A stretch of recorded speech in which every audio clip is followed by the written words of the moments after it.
Oh,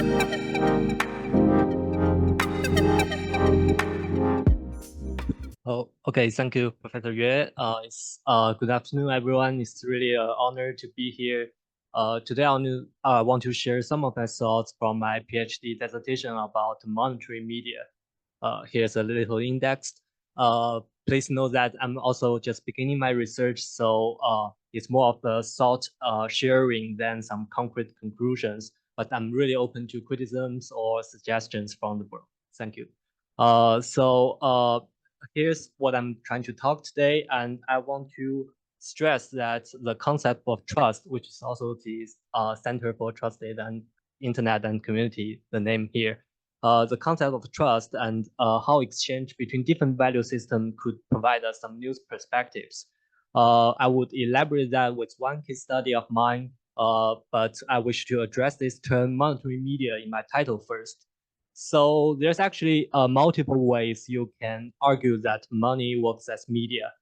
You can say that money is a channel to deliver message. You can say that it's a ritual or cultural institution to construct our reality or community. And there's also Simmel, a famous author, I didn't put him here, that argues money is the primal medium for interactions, especially in big cities.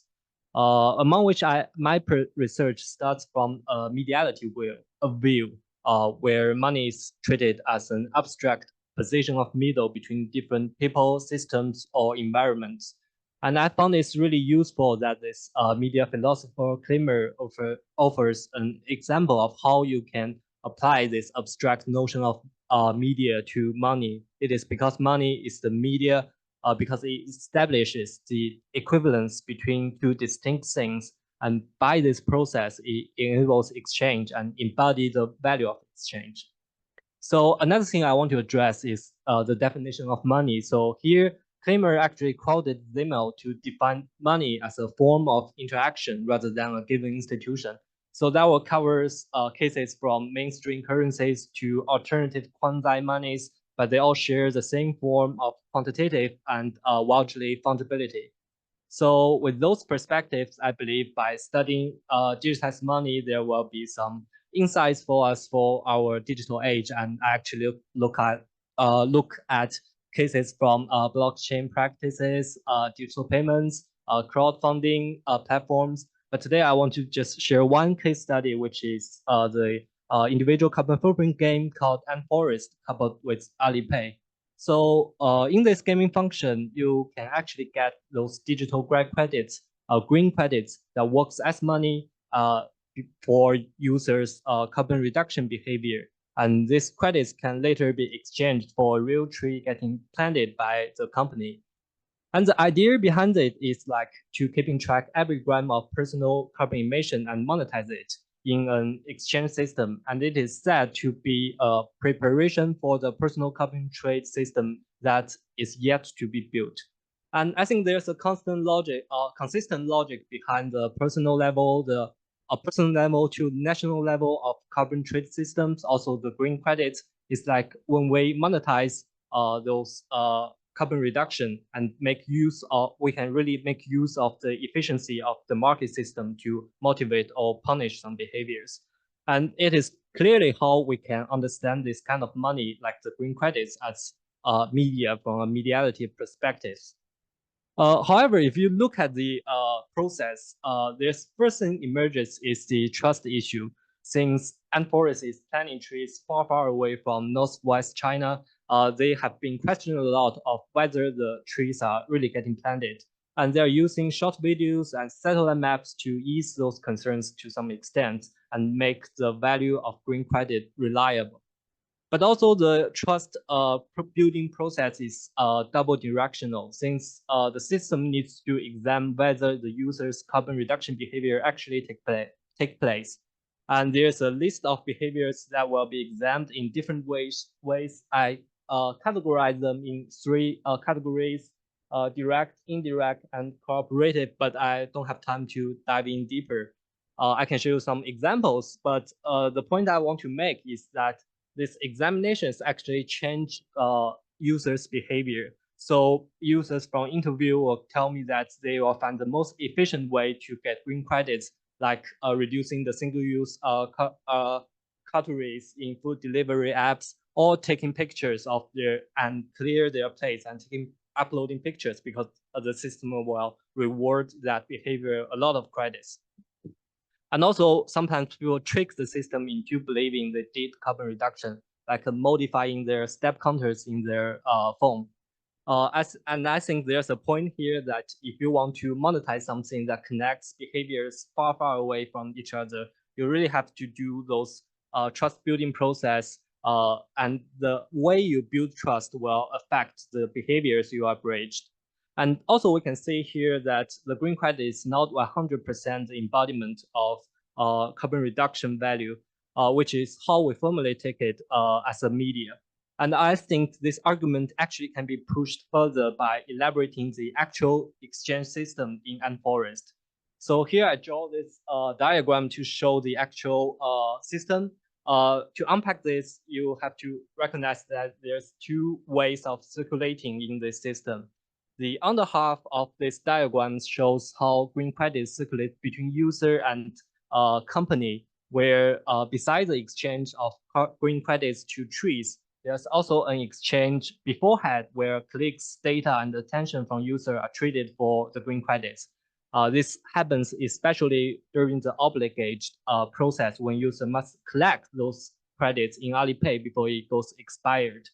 The other half, which is the top half of this diagram, shows a different story of how credits circulates between users, where you can actually give your friend credits or steal from them. And there's a set of special designs to sustain this circulation. For example, user can actually give other users green credits for free. And in both giving and stealing, the number of green credits exchanged is settled and randomized by the system. So it really stripped away the precisely countable and rational side of green credits, but instead creates a serial of I owe you and you owe me that pushes the circulation going, which resembles the gift exchange in anthropology and online farming game in early social network websites in China. So I think as a result, the green credits is not consistently the embodiment of carbon reduction value. And that actually applies to many of my other case studies. But instead, the green digital system enables the shifting of it between different roles. It's interesting that you can find the, sorry. It's interesting that you can actually find the corresponding gaming strategy from different users. There's user who plays only by themselves and take Ant Forest as a carbon emission tracker. And also there's users who want to plant as much trees as possible. And behind every strategy, there's kind of a different value system concerning the green credits. So we can argue that green credit exchanges with green credits are not always the equivalent or symmetric as we formerly perceived from a mediality view of claimer. We can see some exchanges in between different value systems in Ant Forest, and it's a result of how this digital system is designed. And actually, here is the turning point of my research, because I'm still struggling on whether I should continue to define green credits as monetary media. So what you are going to hear is kind of suppositions from mine if we continue on this trajectory. So here I want to introduce the concept of conveyance and conversion from an anthropologist called Zhang Qikai. So Qikai stated that conveyance refers to an equivalent exchange within a value system, and conversion refers to those exchanges happen in margin of value systems where commodity or money flows into and out of different systems. She studied the economic exchange in Atlantic Africa during colonization, where conversions happened in the geographical margins with some dramatic performance you can imagine. But similarly, I think conversions and conveyance exist in the exchange in Ant Forest. But this time, green credit is navigating through different realms of value, with the system automatically shapes its nature. And the wild geographical or interpersonal distance is bridged by trust building process with new technologies.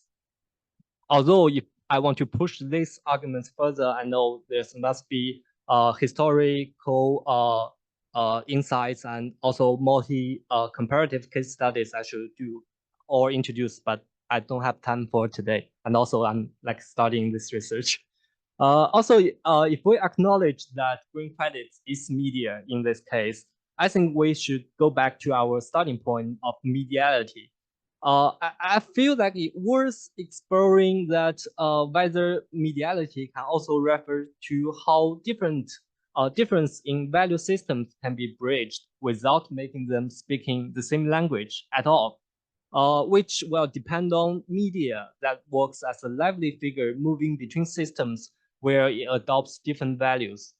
So this is kind of a different explanation than of mediality from Kramer's dying messenger. And it is definitely digital technology or maybe AI later that enables media to travel across greater distance and differences and correspondingly like new forms of trust it needs. So in the end, before I end my speech, I think the idea of conversion actually fascinates me because it connects to the fundamental situation of individuals that is always different from others. While in media and communication study, as Peters would say, focused more on convey or communion, which is actually the leveling of those differences.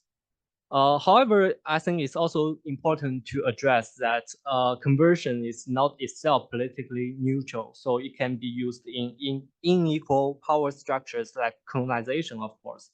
So even within, I would say even within those categories and frameworks that I present today, there's still more studies to be done and more issues to be addressed. But if we can have a more intelligent future of exchange, I think new technologies and maybe AIs will definitely play an important role along this way. So that's all. Thank you very much.